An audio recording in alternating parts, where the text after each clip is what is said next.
ለአርሰናል ደጋፊዎች ደስታ፣ ለሌሎቹ ደግሞ ለማንቸስተር ሲቲ እና ለሊቨርፑል ደግሞ የሀዘን ድባብ የወረደበት የአመቱ መዝጊያ ሆኖ ነው ትናንትና መጠናቀቅ የቻለው። አርሰናል ከስንት ጊዜ በኋላ የጠበቁትን ዋንጫ በእጃቸው ያስገቡበት፣ አሸነፉም ተሸነፉም ኢምፓክት ያልነበረበት ጨዋታ ነበረ።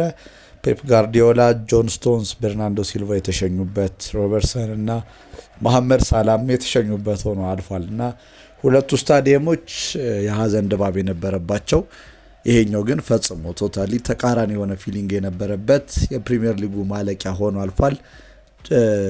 የሚገርም ነው እንግዲህ እግር ኳስ ደስ የሚልም ሳይድ አለው፣ የሚያስከፋም ሳይድ አለው። እንደምታውቁት የፔፕ ጋርዲዮላ፣ የጆን ስቶንስ፣ የበርናንዶ፣ የመሐመድ ሳላህ እና ሮበርትሰን መሸኘት ለደጋፊዎቹ ብቻ ሳይሆን እግር ኳስን ላየ በአንድ በሆነ ጊዜ ውስጥ እነሱን ለተመለከታቸው ሰው በጣም አሳዛኝ ነው። ምክንያቱም ፔፕ ጋርዲዮላ ማጣት ከማንቸስተር ሲቲ ደጋፊነትም በላይ ይመስለኛል። ምክንያቱም ሰውየው ያደረገው ሪዲፋይን ያደረገበት መንገድ እግር ኳስን ብዙ ሊባልበት ይችላል። እንደ ዶክሜንተሪ ራሱ አንድ ፕሮግራም ምናምን ዝም ብሎ ሊሰራበት የሚችል ነገር ነው። ብዙ ነገር ሊባልለት ይችላል እና ኢሞሽናቸውን ስትመለከቱት በጣም አሳዛኝ ነበር። እነ በርናንዶ ራሱ ሲያለቅስ ሆነ በርናንዶን አይቼው አላቅም ነበር ሲያለቅስም።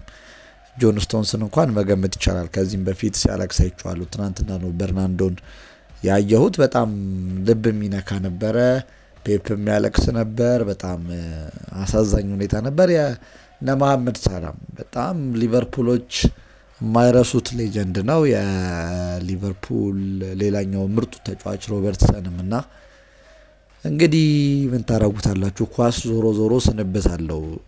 እስከ መጨረሻው የሚዘልቅ ነገር አይደለም።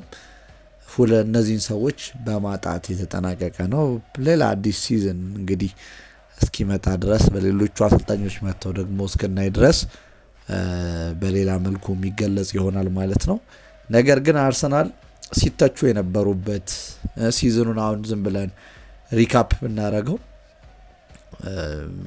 ብዙ ኢንኮንሲስተንሲም የነበረበት ነበር። አሁን ዋንጫው መጣና ነገርየውን መለስ ብለን ለማየት እንድንችል ስለሚያደርግ ማለት ነው። አርሰናል እኔ እንኳን ሳቅ መጀመሪያ ሲጀምር ፕሪሚየር ሊግ ሲዝኑ ፌቨራይት አይደሉም አይደለም፣ ግን ሊቨርፑል ይበለጠ እድል የተሰጠው ከነ መሐመድ ሳላህ፣ ኢዛክ፣ ናይኪቲኬ መጡ ተብሎ ሌሎቹም ተጫዋቾች ቬርዝ ብዙ ነገር ተጠብቆባቸው ነበር።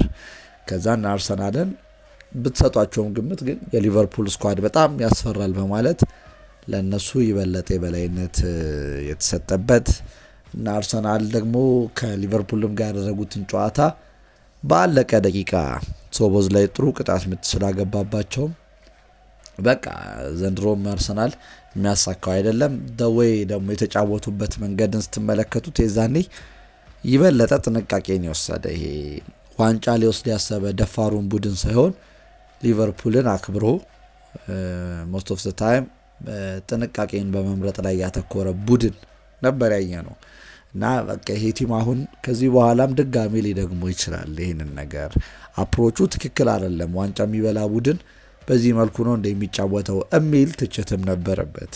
ከዚህ ይጀምራል የመጀመሪያው። ቀጥሎ እየሄደ ይሄዳል። አርሰናል ጥሩ ነገር ደግሞ አደረገ ተብሎ ሲታሰብ አንዳንድ የጨዋታዎች ሁኔታዎች ላይ የሚፈጠሩ ኢንሲደንቶች አሉ። ለምሳሌ ከሰንደርላንድ ጋር አርሰናል እየመራ ነበር፣ በመጨረሻ ሰዓት አቻ የወጡበት ማለት ነው። እሱን ጨዋታውን ስለ ሰብስቲቲዩሽን በጣም ክርክር ነበረ። ለምንድን ነው ሞስኬራን ያስገባው? ባለቀ ደቂቃ አርሰናል ዝም ብሎ ወደፊት እዛው ሃይራፕ ፕሬስ ማድረግ ይሻለዋል ወይስ ደግሞ ተጫዋች በማስወጣት አምስተኛ ተከላካይ በመደመር ይበለጠ ጫናውን ራሱ ላይ ያበረታሉ? በዚህ በኩል አርጊመንት ነበራቸው። ትዝ የሚለኝ መከላከሉ ትክክል ነው፣ ምክንያቱም ባለቀ ደቂቃ ረጃጅም ኳሶች መጣላቸው አይቀርም፣ ፈተና ውስጥ መግባታቸው አይቀርም። ስለዚህ ተከላካይ ቁጥር መጨመር የሚኖረውን ስጋት ይቀንሰዋል የሚል ነው። ይሄ በጣም ሎጂካል አርጊመንት ነው። ሁለተኛው ደግሞ ይሄንን አርጊመንት ልክ ነው ብላችሁ ሳጨርሱ ሌላኛው ልክ የሚያደርገው ነገር ምን ነበረ? ወደፊትም ማጫወት፣ ወደኋላ ከመሸጋሸቅ ይልቅ በሙሉ ባለ አቅም መጫወትና እነሱኑ ራሳቸው ማስጨነቅ መቻልም ሌላኛው ሀሳብ ነው። ግን አርቴታ ያንን ይመርጣል።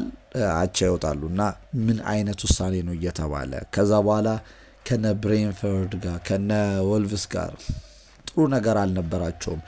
ቶፕ 6 ከነበሩት ቲሞች ጋር ያሸነፉትን ቡድን እኔ ያሸነፉ አይመስለኝም እና ቼልሲን አሸንፈዋል ይመስለኛል እንጂ በጣም የተቸገሩበት ሆኖ ነበረ በተለይ እና ማን ዩናይትድንም አሸንፏል እንኳን። ታዲያ አርሰናል ግን ዋንጫ የሚበላ ከሆነ ለምንድነው ሁሉም ላይ የበላይነት የማይኖረው እየተባለ አንዳንዴ ያጮት ስታይሉ በጣም እየተተቸ ከቆመ ኳስ የተገኙ ኳሶችን ብቻ የሚጠቀም ሆነ እየተባለ ብዙ ነገር ተብሏል። ዋነኛ ድክመታቸው የነበረው ደግሞ ሴንትራል ፕሮግሬሽን አለመኖሩ፣ ፊት ለፊት የሚታዩ ኳሶችን ፕሮግረስ አለማድረግ መቻል፣ ሊሰጡ የሚችሉ ኳሶችን አለማድረግ ላይ ማተኮር ብዙ ነገር ነበር እና ያንን ሁሉ እንግዲህ ከዋንጫ ያስቀራቸዋል በሚል አናሊሲስ የተሰራበት ሚካኤል አርቴታንም ወይ እንደነ ትልልቆቹ አሰልጣኝ ዴስቲኒው ከፍ የሚልበት ወይ ደግሞ እነዚህ ሚዲዮክር ሆነው እንደሚቀሩት ለትልልቅ ቡድን የማይሆኑት ለታችኞቹም ሳይሆኑ ደግሞ መሀል ላይ ላሉት እነሱን ይዘው ኮምፒት ማድረግ እንደሚችሉ ግን ለዋንጫ ማጠብቋቸው አሰልጣኝ ይሆናል ተብሎ ነበረ አርጊውመንቱ የነበረው። ትናንትና ማሸነፋቸው ከትናንት በፊት የታወቀው በእርግጥ ዲዘርቭ ያደርጋል። እውነት ለመናገር አርቴታን በሀሳብ ይሄ እግር ኳስን በተረዳበት መንገድ ምናምን ብቻ ሳይሆን እኔ በጣም እሱን ሰው ሞዴል ሊያደርገው የሚገባው ብዬ የማስበው ዲሲፕሊን አሜዚንግ ነው። በቃ ያለው ዲሲፕሊን ይለያል። ዴዲኬሽኑ ፔፕ ጋርዲዮላ ይሁን ሌላ ሰው ይሁን እሱ ላይ ይህንን ነገር ያሳደረበት ወይም ደግሞ ተጽዕኖ የፈጠረበት በጣም አስገራሚ የሆነ ለስራ መሰጠት ኮሚትመንት ማለት ይሄ ነው። በዚህ ሁሉ ውስጥ ቲምን ራሱ በዚህ ደረጃ ተነቃቅተው እንዲመጡ ማድረግ በጣም ከባድ ነው። ምክንያቱም አርሰናል ፕሮጀክቱ የተጀመረው ቆየ አርቴታ ከመጣና በእርግጥ ፕሮጀክቱ ሜስዳፕ ነው ማለት የተቀበለው ነገር ጥሩ የነበረ ትራንዚሽኑ ስሙዝ የነበረን ቡድን አይደለም የተቀበለው እውነት ለመናገር። ነገር ግን ክላይማክስ አለው የሆነ ቡድን ይሄዳል ከዛ በኋላ ዳውንፎል ነው የሚጠበቀው። ምንም እያረክ ካልሆነ ተጫዋቾች ደግሞ በአካል ብቻ ሳይሆን በአእምሮም የመዛል ፋቲግ የሚያጋጥምበት ሂደት ነው ያለውና እኔ እንደውም ይሄን ሲዝን ሲጀምሩ በምን አይነት ሞራል ነው የሚያስጀምራቸው ይገባኛል። ዋንጫ አላነሱም። ዋንጫ አላነሳ ቡድን ረሃብ ይኖረዋል። ነገር ግን በተከታታይ ዋንጫ ለመነሳት ደግሞ የሚፈጥረው ችግር ምንድነው? የአእምሮ ችግር አለ። በቃ እኛ አሸናፊ አይደለንም የሚል ማይንድ ሴት የመገንባት እንትን ይኖረዋል እና ይሄን ቡድን በምን ያህል መንገድ እንግዲህ ያሻሽሉ ይሆን የሚል ስጋት ነበረ በሁሉም በኩልነት ለመናገር።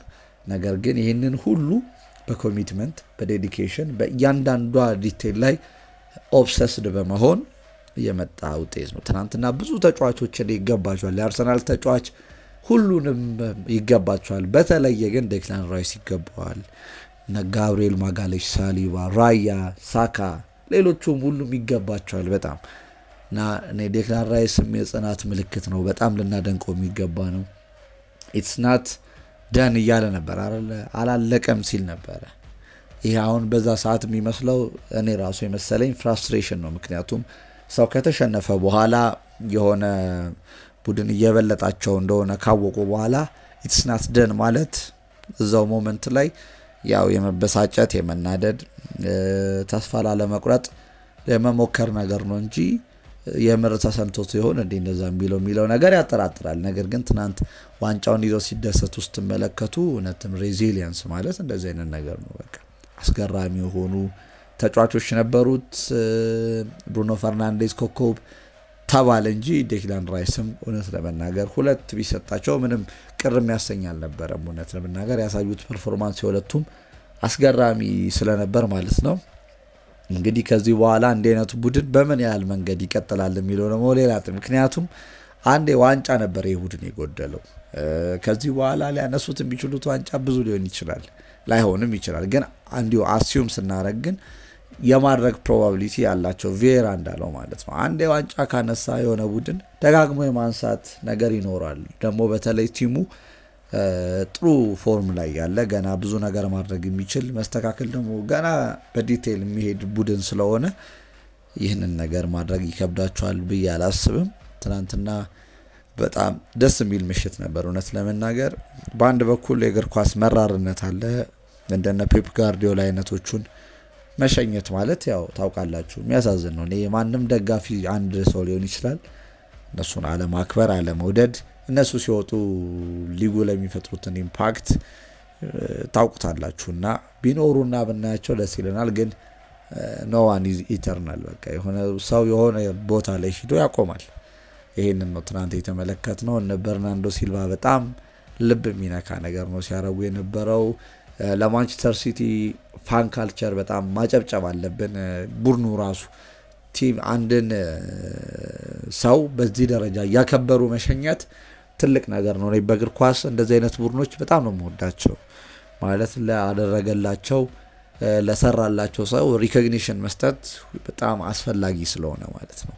ይሄ ምን አገባን ምናምን የሚል አይነት ካልቸር ያለው ቡድን ብዙም ደስ አይልም። በቃ እግር ኳስ አልቲሜትሊ ሰዎች የሚጫወቱት ነገር ነው።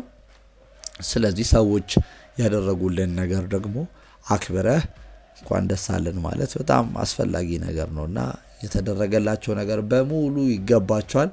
የሲቲንም ክላስ የሚያሳይ ነው። በእርግጥ እውነት ሌሎች ተጫዋቾቹንም ሲሸኙ አይቻለው። በዚህ ሌቭል ነው የሚሸኙት። በቃ ሰው አክብረው በጣም በቃ እንደዚህ አይነት ቡድን ሌሎች ተጫዋቾችንም አትራክት የማድረግ እንትን ይኖራል። ምክንያቱም በዚህ ደረጃ የመወደድ የመከበር እንደዚህ አይነት ሆነር ክብር ምናምን የሚሰጣችሁ ከሆነ በጣም አስፈላጊ ቡድን እንዲሆን ያደርገዋል። ተጫዋቾችም ይበለጠ አይደንቲፋይድ የመሆን ነገር አላቸው ከእንዲህ አይነት ቡድን ጋር እና እነ በርናንዶ ሲልቫ ሲሸኙ የመጡ ተጫዋቾች ነበሩ ኤክስ ፕሌየርስ እና አሳዛኝ ነው ብቻ ስትመለከቱት። ፌርዌሉ በጣም ልብ የሚነካ ነበረ። ለነ ሞሳላም እንግዲህ ፕሪሚየር ሊግ ላይ ከታዩ ምርጥ ተጫዋቾች ውስጥ ናቸው። ትናንትና የሄዱትም ሞሳላ በእርግጥ ከነሱ በደረጃም ከፍ ቢልም ማለት ነው። አብዛኞቹ ግን ልብ በሚነካ ሁኔታ ነበር ሲሸኙ የነበረው። አሳዛኝ ነው ብቻ እነ ፔፕ ጋርዲዮላ ሲያለቅሱ ምናምን የሆነ ረጅም ዓመት እነሱን እንዳየም ሰው የሆነ ልብ የሚነካ ነገር አለው። እዛ ሌላኛው ስቴዲየም ላይ ሰልኸርስት ፓርክ ደግሞ አርሰናል በጣም እየጨፈሩ ደስ እያላቸው ነበር። እነሱም ደግሞ ስንት ዓመት ሲሰበሩ ዲስአፖይንትድ ሲሆኑና የተመለከትንበት ነው። የእነሱ ደስታ ደግሞ ያስደስታልና እግር ኳስ ሁለት አይነት ስሜት ኖሮት ትናንትና ተጠናቋል። ሲዝኑ በሙሉ እንግዲህ ከሞላ ጎደል ዝም ብዬ በ10 ደቂቃ ሪቪው ለማድረግ በሞከርኳት መልኩ ነው። እያንዳንዱን ነገር ዲቴይል እንድሰራ ላድርግ እችላለሁ። እናንተ የምትፈልጉ ከሆነ ማለት ነው ላይክ፣ ሰብስክራይብ፣ ሼር እናድርግ። ቴንኪዩ